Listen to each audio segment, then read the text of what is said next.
Hello everyone, आप सभी का स्वागत है हमारे यूट्यूब चैनल किदवई सर में। मैं आपका टीचर मोहम्मद अली किदवई। आज आपको मैथ का चैप्टर क्षेत्रफल और आयतन पढ़ाऊंगा। तो चलिए इस वीडियो को स्टार्ट करते हैं। वीडियो को स्टार्ट करने से पहले आप हमारे वीडियो की क्वालिटी को हाई डाटा पे सेट कर दीजिए, 720p पे सेट कर दीजिए, जिससे आपको वीडियो साफ दिखे। और अगर आप हमारे चैनल पर नए हैं तो चैनल को सब्सक्राइब करें, जिससे आने वाली वीडियो आपको मिलते रहे। चलिए इस वीडियो को स्टार्ट करते हैं। इस वीडियो में सबसे पहले मैं आपको कुछ बेसिक्स क्वेश्चन समझाऊंगा, उसके बाद कुछ ट्रिकी क्वेश्चन समझाऊंगा, जिससे आपको टोटल कॉन्सेप्ट क्लियर हो सके और एग्जाम में इससे रिलेटेड क्वेश्चन है आप कर सके। और ये चैप्टर बहुत इंपॉर्टेंट है, ये जो मेंस्ट्रुएशन का चैप्टर है बहुत इंपॉर्टेंट है।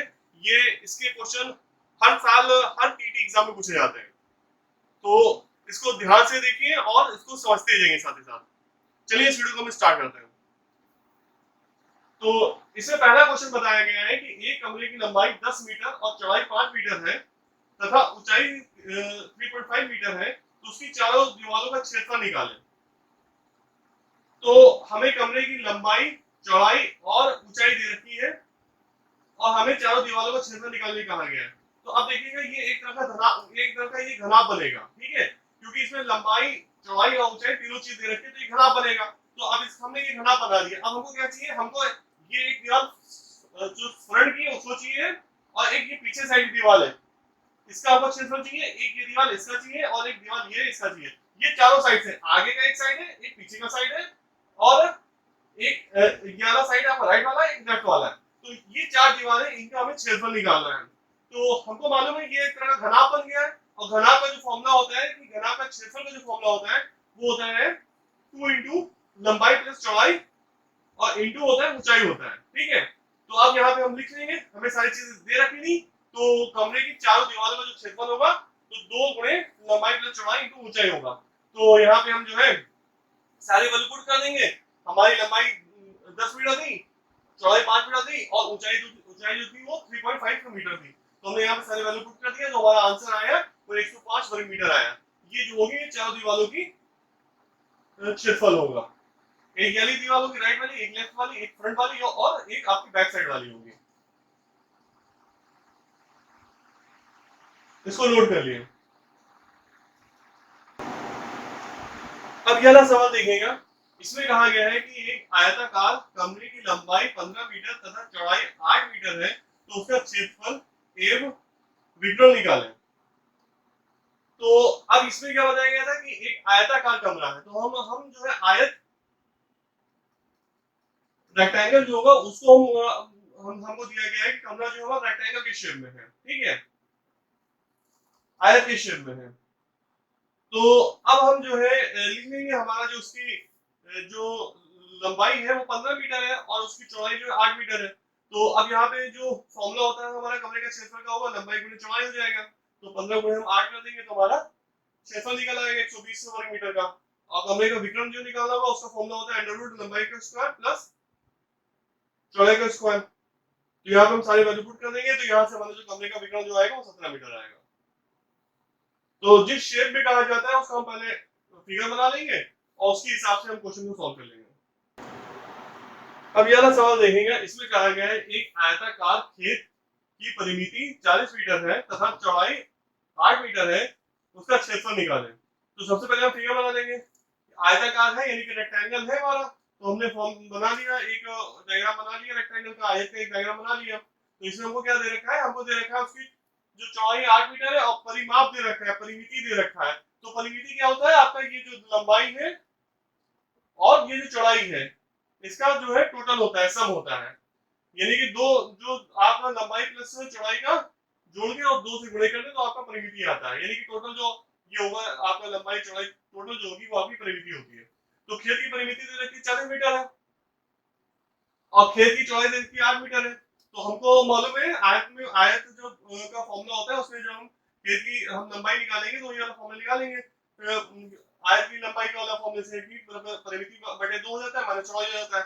यहाँ पे हमने सारी वैल्यू रख दी है, तो हमारी जो खेत की लंबाई थी वो 12 मीटर आ गई। अब हमें खेत का क्षेत्रफल निकालना था, तो खेत जो हमारा है वो आयत के शेप में है, तो हम आयत वाला फॉर्मूला लगा देंगे। आयत का क्षेत्रफल फॉर्मूला होता है लंबाई गुणे चौड़ाई होता था, तो लंबाई हमने यहाँ से निकाली है, चौड़ाई में दे रखी थी, यहाँ से हम गुणे कर देंगे तो हमारा 96 जो होगा वो मीटर जो होगा ये खेत का क्षेत्रफल आ जाएगा। अब ये वाला सवाल देखिएगा, इसमें कहा गया है कि एक आयताकार मैदान की परिमिति 240 मीटर है तथा उसकी लंबाई और चौड़ाई का अनुपात 5:3 है, तो उसका क्षेत्रफल निकालिए। यानी कि लंबाई और चौड़ाई का हमको अनुपात दे रखा है, हमको वैल्यू नहीं दे रखी है और हमको परिमिति दे रखी है। तो क्या दे रखा है कि आयताकार मैदान है, तो रेक्टेंगल के शेप में है, आयत के शेप में, तो हम सबसे पहले उसको ड्रॉ कर लेंगे, तो आयत वाले सब सारे फॉर्म हमारे लगेंगे। और दूसरी चीज ये थी कि हम मान लेंगे कि मैदान की जो लंबाई है वो 5x मान लेंगे और चौड़ाई जो 3x मान लेंगे, जिस रेशियो में हमको दे रखा था। तो अब हमें परिमिति का फॉर्मूला मालूम था, जो आयत की परिमिति का फॉर्मूला होता है वो होता है 2 2 इंटू उसके ब्रैकेट में लंबाई प्लस चौड़ाई हो जाएगा। तो यहाँ पे हम लंबाई की जगह पे 5x रख देंगे और चौड़ाई की जगह पे 3x रख देंगे।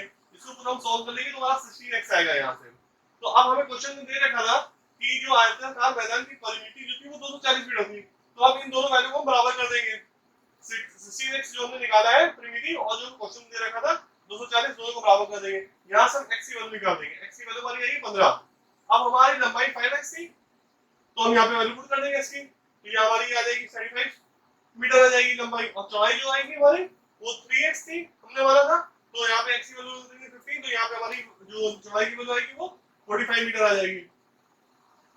तो अब मैदान का क्षेत्रफल निकालना है। मैदान हमारा आयत की शेप में, तो आयत वाला फॉर्मूला लगेगा। आयत के क्षेत्रफल का फॉर्मूला होता है हमारा लंबाई गुणे चौड़ाई होता है। तो यहाँ पे हम लंबाई और चौड़ाई की वैल्यू पुट कर देंगे, हमारा आंसर आ जाएगा 3375 वर्ग मीटर आएगा। ये मैदान का क्षेत्रफल होगा। तो सबसे पहले हम जिस क्वेश्चन को सॉल्व करना होता है उसे जिस शेप में बताया गया है, आयताकार की शेप में बताया गया है, तो उसका फिगर ड्रॉ कर लेंगे, उससे हमें आइडिया हो जाएगा और उसके सारे फॉर्मूले इसमें अप्लाई कर देंगे हम। अब यह सवाल देखेंगे, इसमें कहा गया है कि एक आयताकार बाग है 120 मीटर लंबा और 60 मीटर चौड़ा है, ठीक है, और उसके चारों ओर 3 मीटर चौड़ा रास्ता बना हुआ है। इस रास्ते को 6 रुपए 25 पैसे प्रति वर्ग मीटर की दर से पक्का कराने में क्या खर्चा होगा, ठीक है। तो हमने सबसे पहले क्या किया, हमको दे रखा था एक आयताकार बाग थी 120 मीटर लंबी है और 60 मीटर चौड़ी है। तो हमने सबसे पहले ये आयताकार बाग थी, तो आयत के शेप में थी, रेक्टेंगल के शेप में थी, तो हमने सबसे पहले उसका फिगर बना लिया। ये ए बी सी डी जो है हमारा ये आयत है, रेक्टेंगल है, जो बाग के शेप, जो जिसके शेप में हमारा बाग है, ठीक है। तो ये 120 मीटर लंबा है और 60 मीटर चौड़ा है, ठीक है। उसके बाद फिर कहा गया है इसकी चारों तरफ 3 मीटर चौड़ा रास्ता है, तो चारों साइड में हमने यहाँ पे हमने एक और इसके ऊपर एक रेक्टेंगल बना लिया EF GH। तो ये जो है इन दोनों के बीच का जो डिस्टेंस है वो हमारा 3 मीटर का है, दूरी जो है हमारी 3 मीटर की इसके बीच में डिस्टेंस है। और ये जो हमारा जो रास्ता बना है 3 मीटर का, इसका हमको जो है सबसे पहले क्षेत्रफल निकालना है, फिर उसके बताएंगे इस रास्ते को हम पक्का करेंगे तो हमारा कितना खर्चा होगा।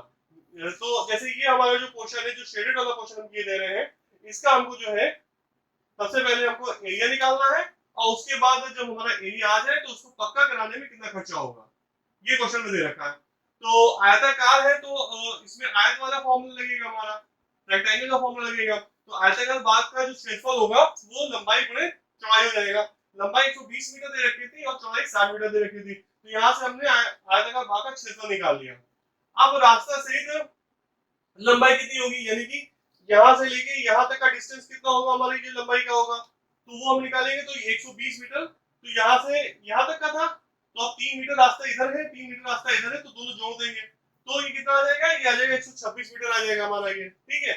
इसी तरह चौड़ाई कितनी होगी, 3 मीटर रास्ता इधर है और 3 मीटर रास्ता इधर है, तो पहले 60 मीटर था हमारा यहाँ से लेके यहाँ तक का जो बात थी, अब 3-3 मीटर रास्ता दोनों तरफ बढ़ गया है, तो अब इसमें हम जोड़ देंगे। तो 3 मीटर इधर जोड़ेंगे, 3 मीटर इधर जोड़ेंगे, तो 60 प्लस जो होगा हम 6 कर देंगे तो 66 आ जाएगा। तो ये टोटल जो हमारा एच और ई जो होगा हमारा वो 66 आ जाएगा, ठीक है। यहाँ से हमने ये दोनों चीज निकाल ली।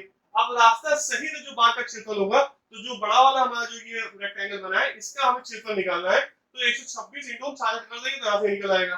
अब हमको ये जो शेडेड क्वेश्चन हमने आपको किया है, शेडेड क्वेश्चन किया है, इसका हमको निकालना है। ये हमारा रास्ता है, इसका हमें क्षेत्रफल निकालना है। तो अब जो टोटल हमारा बड़ा वाला जो रेक्टेंगल देख रहे हैं आप EFGH, उसमें से हम ABCD निकाल दें तो हमें ये अंदर वाला जो शेडेड पोर्शन है इसका हमें एरिया निकल के आ जाएगा। तो हमने वही किया, जो टोटल हमारा रास्ता सहित बाग का क्षेत्रफल में से हमने केवल बाग का क्षेत्रफल निकाल दिया है, तो हमारा यहाँ से रास्ते का क्षेत्रफल निकल आया। अब ये रास्ते का जो क्षेत्रफल निकल के आया है, इसमें बता रखा है कि 1 वर्ग मीटर की कीमत जो है 6.25 रुपए, यानी कि अगर इस रास्ते को पक्का किया जाए तो 1 वर्ग मीटर को पक्का करने में 6.25 रुपए खर्च होता है। तो हमें कितना पक्का करना है, हमें 1116 वर्ग मीटर को हमको जो है पक्का करना है। तो हम इससे जो है गुणे कर देंगे 6.25 से 1116 को, तो हमारा जो है कॉस्ट टोटल निकल आएगी, तो वो आएगी 6975 आएगी। इस तरह से इस तरह क्वेश्चन सॉल्व किए जाते हैं। ये ट्रिकी होते हैं, इसमें फिगर बनाना मस्ट होता है। जब आप फिगर बना लेंगे तभी आपको क्वेश्चन क्लियर होगा, इसको नोट कर लीजिएगा।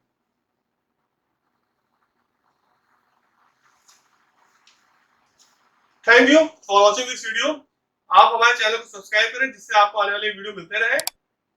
ये मेंसुरेशन चैप्टर का हमने पार्ट 1 वाला वीडियो बनाया था, इसके बाद भी हम वीडियो बनाएंगे, इसमें और क्वेश्चन सॉल्व करेंगे जिससे आपका टोटल कॉन्सेप्ट क्लियर हो सके। तो हमारे चैनल को सब्सक्राइब जरूर करें। Thank you for watching this video.